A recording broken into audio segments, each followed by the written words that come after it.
Ever since the existence of man, we have been so willing to go to war. It's just who we are. It's part of human nature. We send men and women out every single day to fight for issues that will eventually become more important to them than they are to themselves. We send them off with utmost respect. However, when they come home, they're not given the same care and respect that we gave them when they first left. If we're so willing to send these men and women off to war, why aren't we willing to take care of them when they come home? Our veterans are often found homeless and unemployed, with physical issues that control every aspect of their lives, and even scarier mental issues that we can't see. We need to strive to fix this, because if they are so willing to take care of us, we need to take care of them. Homelessness is an issue that plagues every single area of America, from the smallest towns to the biggest cities. And out of this homeless population, 11% are veterans. There's also another 1.4 million people who are close to becoming homeless themselves because of their proximity to the poverty line. The Veterans Administration does all they can to help these people stay off the streets or get off of them, but they can only do so much. We need higher up politicians to take a step to try to help the people that are defending them. These politicians include people like Senator Bernie Sanders, who in his 2016 campaign vowed to fight for veterans if he were to become president. It's people like Senator Sanders who step up in government and connect with the VA to create programs such as Opening Doors, which helps these veterans get jobs, housing, healthcare, and other wraparound programs to make their lives better. However, just besides this issue of homelessness, which can bring so many physical ailments as well, some automatically come home with these issues.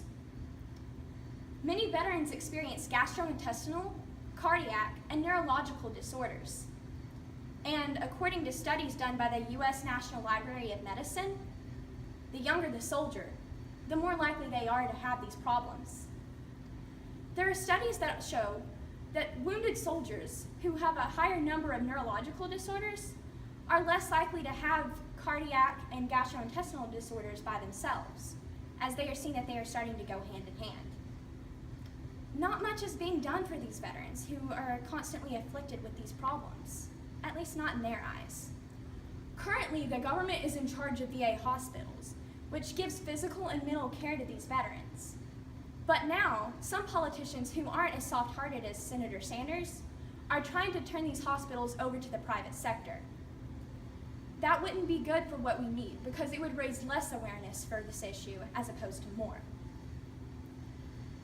With these issues being brought up, physical ailments are obviously going to be more noticed. But what do we do about those who are trapped inside their own minds? Soldiers come home and are plagued with depression, post-traumatic stress disorder, and other mental health issues that keep them from living their full lives.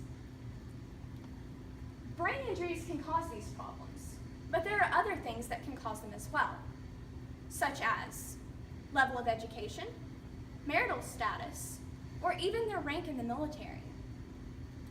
These mental issues often lead to severe sadness and even self-harm. The VA has many services to help with these mental issues, but only 46% of veterans will take advantage of these. The others won't go and get help because they feel they are being viewed as weak. They prefer to have friends and family as support instead of professionals, or they may not have enough money to access the help. We need to have better public knowledge. If the public better understood what these soldiers were going through, they might be more encouraging to help them get the help that they so desperately need. Many of them fear there isn't any hope. But we as a society need to take the steps that we can to show them that there is. We as a society don't comprehend what they go through to help us. And we don't comprehend the importance of taking care of them once they come home. Something we need is more awareness of their struggles and more help and programs for those that need the help.